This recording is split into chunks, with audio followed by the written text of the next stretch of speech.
Easily one of the most maligned women in all of English history is Margaret of Anjou, Queen of England, known to history, thanks to Shakespeare, as the she-wolf of France.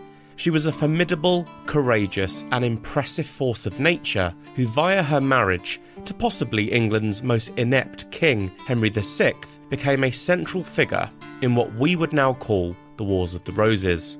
It was owing to her husband's severe bouts of mental illness that Margaret was able to govern England almost in her own right, but in a society as patriarchal as 15th century England, she soon faced stiff competition from senior noblemen, most significantly Richard, 3rd Duke of York, the father of the later kings Edward IV and Richard III.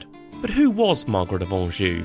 What was her early life like? How did she come to be married to the English king? And why, even now, is she viewed in such a negative light?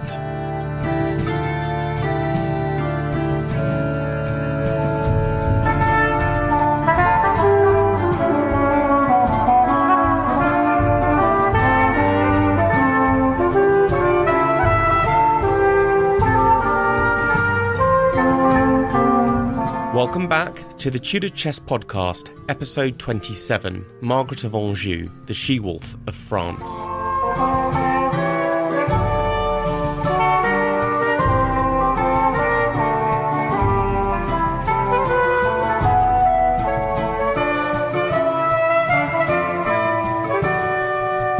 A few weeks ago, I released an episode all about Elizabeth Woodville, and so it occurred to me that it was only fair to follow up with her predecessor and rival. Like a lot of people, I came to Margaret of Anjou's story later than I did the Tudors, and I must admit that I was first properly exposed to Margaret via the television series The White Queen, which paints a less than favourable portrait of Margaret, who is referred to as the Bad Queen from the very beginning. After watching the series, I became significantly more interested in the Plantagenets and went away to learn a lot more about the fascinating dynasty that came before the Tudors. Rather like Anne Boleyn, Queen Mary I and Queen Elizabeth I, I found myself drawn to the powerful female figures from the Plantagenet story, with Margaret of Anjou prominent among their number. I was determined to find out more about Margaret after watching The White Queen. I wanted to know why she was viewed as the Bad Queen. What had she done that was so awful? Well, ultimately, what I learnt is that she hadn't. At least she behaved no differently than all of the men around her. But therein is the crux of the issue. Margaret was a woman in a world which entirely believed in male superiority. We also have very little knowledge of certain aspects of Margaret's life, in particular, what she looked like. The only description of her appearance of note states that she was described as beautiful, but somewhat dark. Now, whether that means she had dark hair or that she had a swarthy complexion, we can only guess at. There is no detailed portrait of Margaret in existence. The most well-known image of her is a rather crude drawing within a manuscript presented to her by John Talbot, the Earl of Shrewsbury. If the image is semi-accurate, then Margaret had long blonde hair, but beyond that, the image isn't really telling us a huge amount about what she truly looked like. So who was she, and where did she come from? She was born on the 23rd of March, 1430, at Pont-à-Mousson in Lorraine, a piece of land which made up part of the Holy Roman Empire,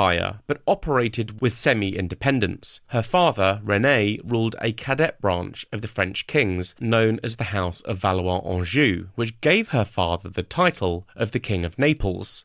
Her mother was Isabella, Duchess of Lorraine. She had 5 brothers and 4 sisters, as well as 3 half-siblings from her father's relationships with mistresses. Her father, popularly known as Good King René, was Duke of Anjou, and in addition to Naples, was technically King of Sicily and Jerusalem. And the word technically is important here, because he didn't actually rule over these lands, leading to his description as being a man of many crowns, but no kingdoms. Margaret was baptised at Toul in Lorraine and spent her early years at the castle of Tarascon in Provence and in the old palace at Capua near Naples in the Kingdom of Sicily. In her childhood, Margaret was known as Le Petite Creature and was educated by her mother. It was in Margaret's early years that she received prominent exposure to several powerful women who had helped to mould the woman that she would become in later years. Women who exercised power in politics, war, and administration as regents and queen lieutenants. Her mother, Isabella of Lorraine, fought wars on behalf of her husband whilst he was imprisoned between 1431 and 1436 by the Duke of Burgundy, Philip the Good, and ruled the Duchy of Lorraine in her own right. Her paternal grandmother, Yolande of Aragon, ruled the Duchy of Anjou as regent for her son whilst Margaret was a child, repelling an English military presence and supporting the disinherited Dauphin. It isn't too difficult to see that exposure to such formidable women would help Margaret realise that women could rule just as, if not more effectively than men, but equally this could and would prove to be part of her problem, for she married into England, where attitudes towards female authority were at this stage much more conservative than those in other parts of Western Europe. At the age of 15, Margaret was given in marriage to the 23-year-old King Henry VI of England, a marriage which sought to provide peace and unity between England and its old enemy, following the extremely long and bloody 100 Years' War. Margaret met with English envoys at Tours on the 4th of May 1444 to discuss her marriage, and 20 days later, on the 24th of May, she was formally betrothed to Henry by proxy. The marriage was negotiated principally by William de la Pole, Duke of Suffolk, and the settlement included a remarkably small dowry of 20,000 francs and the unrealised claim, via Margaret's mother, to the territories of Majorca and Minorca, which had been occupied for centuries by the Crown of Aragon. Margaret arrived into England on the 9th of April 1445 and travelled to London accompanied by various lords and courtiers. She reached London towards the end of May, where she was met by the mayor and aldermen of the city. An interesting tidbit of info from this time is that the predicted turnout for her arrival and the procession that went with it was expected to be so vast that inspections of roofs and balconies was ordered to ensure that they were safe, with the belief that many would clamber onto them in the hopes of getting a better view. And I love facts like this. It's kind of no different to getting on someone's shoulders at Glastonbury, and shows how little we've changed over time when it comes to wanting to see a good show. Margaret's ceremonial progress through the City of London lasted for 2 days, with the intervening night spent by custom at the Tower of London. It was accompanied by 8 theatrical pageants. 5 of these were pageants concerned with the peace with France, whilst 3 spoke to her spiritual role as a redeemer and intercessor. On the 23rd of April 1445, Margaret married King Henry VI at Titchfield Abbey in Hampshire. She was then crowned Queen of England on the 30th of May 1445 at Westminster Abbey by John Stafford, Archbishop of Canterbury. Those who had anticipated the future return of English claims to French territory believed that she already understood her duty to protect the interests of the crown fervently. The wedding and her transport were very expensive, estimated by some historians at more than £5,000, or roughly £3.5 million by modern standards. Although we do not have a record of exactly what Margaret thought of her husband, we can surmise that she may have been disappointed or perhaps anxious about what lay ahead. Henry VI was timid and passive. Some have even called him simple-minded, being described as disastrously ill-suited for the business of ruling by the standards of the time. Henry VI has the distinction of being the youngest king to inherit the throne in English history, for he came to it at the age of just 9 months. As such, his reign was almost entirely governed by other people, who naturally had their own agendas at play. It is unsurprising that he therefore grew into a man entirely dependent on the advice of others, which also made him the opposite of what people looked for in a medieval king, especially as his father, Henry V, was so fondly remembered as the victor of Agincourt. He was, in short, the total opposite in temperament to his teenage queen, who Dr. Helen Castor, her biographer, describes as having an innate sense of her own majesty. Margaret was granted 10,000 marks per annum as the new Queen of England by Parliament in March 1446, and estates worth a further £2,000 per annum were settled on her from the Duchy of Lancaster. This extensive annual income enabled Margaret to become a considerable economic power in England, with vast amounts of land and a hugely prominent patron at the royal court. Shortly after Margaret's coronation, her father re-entered negotiations with the English crown in an attempt to barter a lifetime's alliance and a 20-year truce in exchange for the English-held territory of Maine going into Anjou's hands, and by extension, Henry VI's agreement to abandon his claims over Anjou. Ultimately, the agreement ended without an alliance with Anjou, but did include the loss of Maine. The loss of Maine was regarded as a betrayal and was deeply unpopular with the English public, and this would be the first major stick with which they would use to beat Margaret's reputation, given her French origins and that the lands had fallen into her father's hands. Although we view history, quite naturally I suppose, with hindsight and focus on Henry VI's later mental breakdowns, whilst he was never a particularly effective monarch, his marriage to Margaret of Anjou was clearly a happy one, which can be evidenced by the fact that in the early years of their marriage, prior to Henry's illness, Margaret and Henry spent significant proportions of their time together by choice. They shared an interest in education and culture and were committed to establishing new bodies of education. For example, in March 1448, Margaret was granted licence to found Queen's College, Cambridge. Margaret's surviving letters also tell us that she performed the traditional duties expected of a queen, these being the acts of intercession, mediation and intervention in matters in which she was asked to act, such as the arranging of marriages, the return of wrongfully taken property, the distribution of arms and so on. These were all things which, as I say, were fully traditional behaviours of a 15th century queen, and tells us that for large portions of her time as queen, that she behaved in a manner commensurate to what was expected of her. Whilst Margaret performed all of these queenly duties with aplomb, it took some time for her to perform the most important role of a queen consort of the time, the production of healthy children. Although it's possible that there were earlier pregnancies that ended in miscarriages that were not recorded, this seems unlikely, and so we should probably conclude that when she did fall pregnant, 7 years into her marriage to the king, that this was her first pregnancy, and it would also turn out to be her last.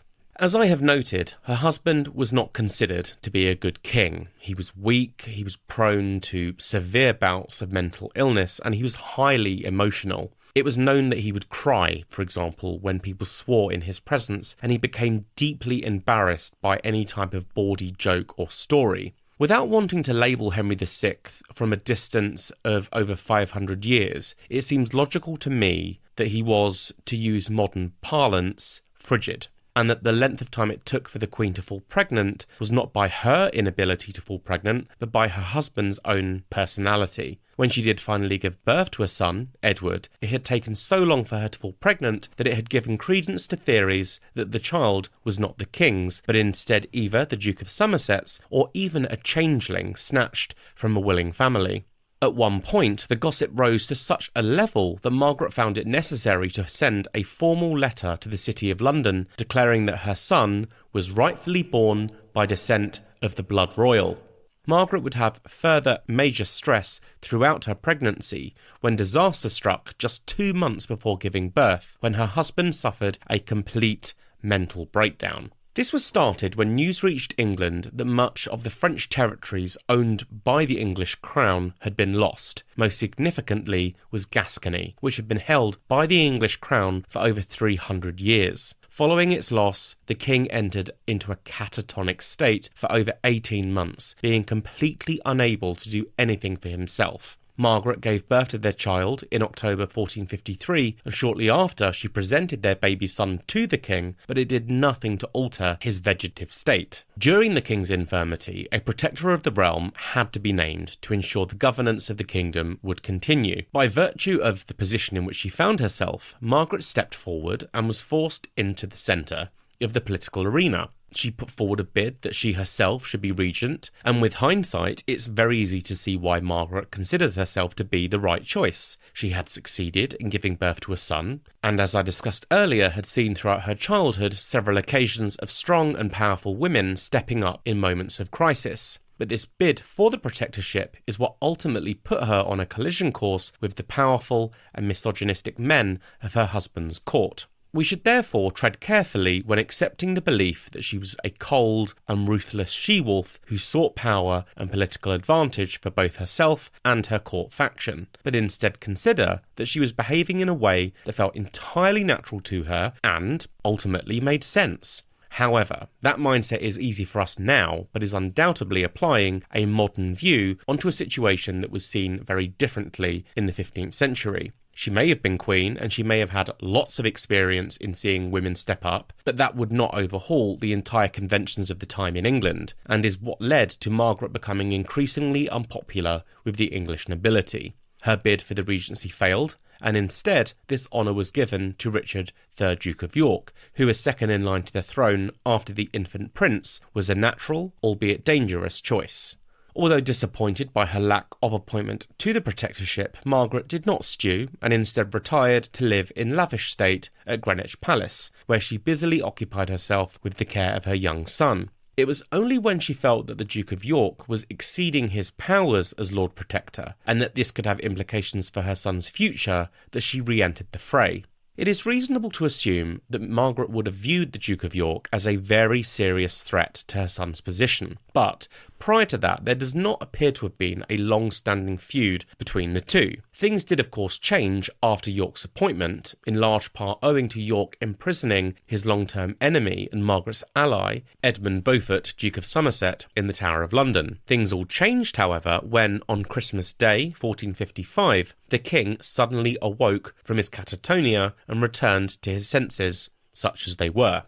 The Duke of York was forced to resign his protectorate, which allowed Margaret to regain a sense of political authority within the English court. She and the young Prince Edward departed London to take up residence at Kenilworth, where they were then joined by the king. The Duke of Somerset was released from prison, and thanks to his and Margaret's influence, the Duke of York's power became increasingly minimised. Unsurprisingly, this did not go down well with York and would lead to the First Battle of St Albans, a battle which is generally accepted to be the start of the Wars of the Roses. Somerset was killed and York took possession of the king. In 1458, a reconciliation between the Yorkists and the Lancastrians was sought by King Henry, which became known as the Love Day, where the Queen was to walk with her enemy York hand in hand in a procession through the streets of London. Whilst outwardly a display of unity between the two greatest houses in the country, it was all pretence. While Margaret was attempting to raise further support for the Lancastrian cause in Scotland, her principal commander, Henry Beaufort, 3rd Duke of Somerset, the son of Edmund Beaufort, who had died at the Battle of St Albans, gained a major victory for her at the Battle of Wakefield on the 30th of December 1460, in which he defeated the armies of the Duke of York and the Earl of Salisbury. The Duke of York was beheaded, and then a paper crown was nailed onto his head as a sign of his pretence to wear the crown of England. It was then displayed on the gates of Micklegate Bar at the entrance to the city of York. Due to Shakespeare's depiction of Margaret, the death of York and his son Edmund are repeatedly placed at her feet, but she was in Scotland at the time of the battle, and therefore it's impossible that it was her who ordered their execution. Next was the Second Battle of St Albans, at which she was present on the 17th of February 1461. The battle was a resounding victory for the Lancastrian army and resulted in Margaret ordering the execution of two Yorkist prisoners of war, William Bonville, 1st Baron Bonville, and Sir Thomas Kyrell.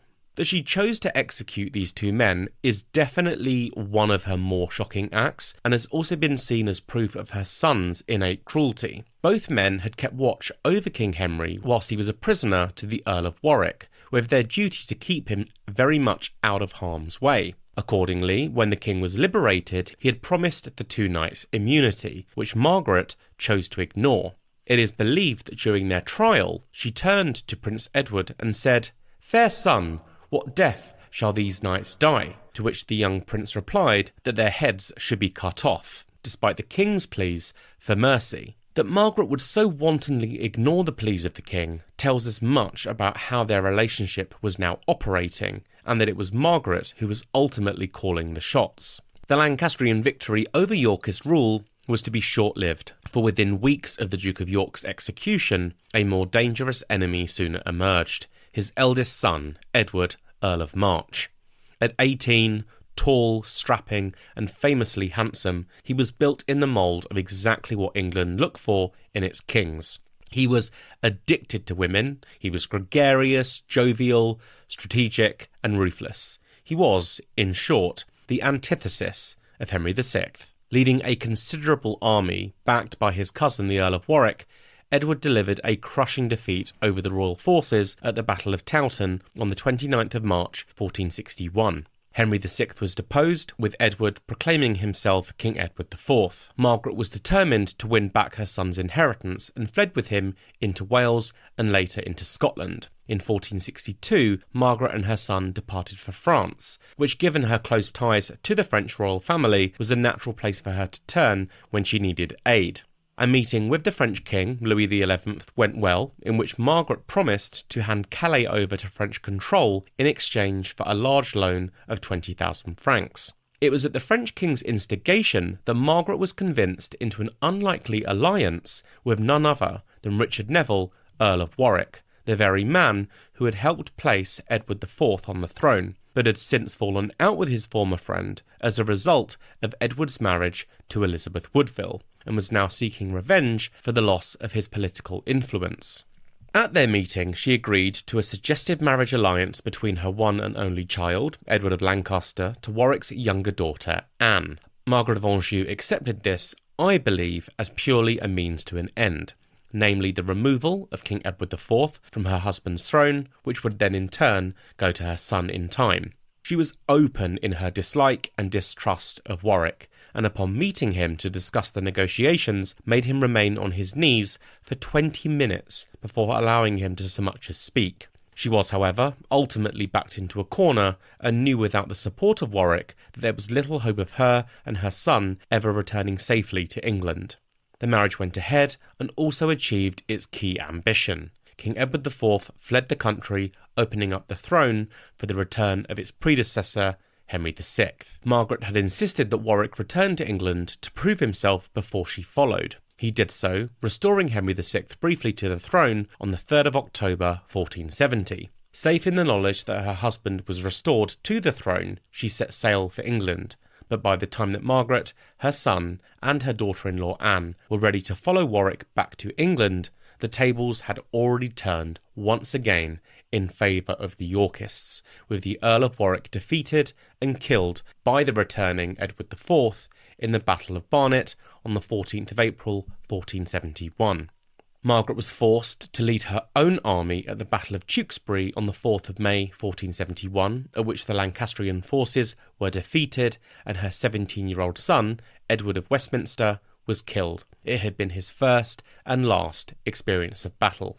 The circumstances of Edward's death have never been made completely clear. It's not known, for example, if he died actually in the fighting or if he was executed later by the Duke of Clarence. In Shakespeare's plays, we see Richard III kill him. We can't say for sure. Over the previous 10 years, Margaret had gained a reputation for aggression and ruthlessness. But following her defeat at Tewkesbury and the death of her only son, her spirit was completely broken. After this, she was taken captive by William Stanley at the end of the battle and was imprisoned by the order of King Edward IV. She was first sent to Wallingford Castle and was then transferred to the more secure Tower of London. Henry VI was also imprisoned in the Tower in the wake of Tewkesbury, and he died there on the night of the 21st of May. The cause of his death is unknown, though few doubt that he was killed on the orders of the reinstated Edward IV. In fact, the man who carried out the act of killing the old king may very well have been Edward IV's younger brother Richard, later Richard III, for he was at the Tower the night the old king, Henry VI, mysteriously died. In 1472, Margaret was placed in the custody of her former lady-in-waiting, Alice Chaucer, Duchess of Suffolk, where she remained until ransomed by Louis XI of France in 1475. After returning to her native France, she eked out a pitiable existence, living as a poor relation of the king. 7 years after landing in France, she died, impoverished, in the castle of Dampierre-sur-Loire near Anjou on the 25th of August 1482, at the age of 52. She was entombed next to her parents in Angers Cathedral, but her remains were shockingly removed and scattered by those no-good revolutionaries who ransacked the cathedral during the French Revolution. Since her death, Margaret has been on the receiving end of some of the harshest criticism from both contemporary commentators and later historians who characterised her as an almost satanic monster who clawed her way through England, brutally executing people with glee. But frankly, the more I've got to know her story, the less and less I can be convinced that these conclusions are justified. Her decision to execute the 2 men pardoned by her husband is definitely a low point, but this is the only thing that I can see which in any way defines a level of cruelty in her. All of her other behaviour was entirely moulded and defined by the times and the situations in which she found herself. She was ultimately forced, by political circumstance and the huge ineptitude of her husband, to take on a much more active role in politics in order to protect both her and her son's positions. But it was this that was deemed unnatural because she was a woman. To try and take on the duties of a regent and her desire for that role was seen as vile, it was seen as reprehensible by the people of the time. And it was said that her intentions towards her adopted country were hostile and destructive. Ever since, her story has been twisted to fit this narrative. She has, in short, been the victim of history written by the victors, whose self-interest necessitated the need for her to be portrayed as the she-wolf that she is so closely associated with even now. Of course, a huge factor in helping to destroy Margaret's reputation was the work of William Shakespeare, who wrote of Margaret as the she-wolf, worse than wolves of France, whose tongue had more poisons than an adder's tooth. This dark reputation has also made its way into more modern retellings of the period, most notably, as I referenced at the start of the episode, in the work of Philippa Gregory, particularly in The White Queen and the television series based on it. But what the series lacks, or I suppose fails to address, is why Margaret is deemed as the bad queen. As an audience, we're told she's the bad queen, and that's that. We don't really get to understand what it is that she's supposed to have done, only that we shouldn't like her, and that she must be viewed negatively against the beautiful and the perfect Elizabeth Woodville, which greatly undercuts Margaret's story and the reasons as to why she behaved as she did. The more I've studied her story, the more fascinating she's become, and the more I feel like she's the victim of hugely unjustified slander. Her personality feels quite similar to the likes of Anne Boleyn, or possibly Catherine of Aragon, or Catherine Parr, both of whom we must remember did stellar jobs as regents of England when Henry VIII was overseas. I think it's high time that we examined Margaret's story more closely and recognised her for what she was. A remarkable woman who dared to behave in a way deemed inappropriate to her time and who has ever since been judged for it, when in reality she was laying the foundations for later generations of queen consorts and was ultimately fighting for her husband and her son's throne, something any mother in such a position would surely have chosen to do. And so that brings me to the end of this week's episode of the Tudor Chess podcast. Thank you so much for listening. Tomorrow on my Patreon account, the second in my Historian Unwrapped episodes lands, and in this one I'm chatting to the amazing Dr. Sarah Morris, the creator of the hugely popular Tudor Travel Guide, who also happens to be my business partner as the co-director of our historic tour company, Simply Tudor Tours. To sign up for this and all other benefits, just head to patreon.com/the Tudor Chest. Thank you again, and speak soon.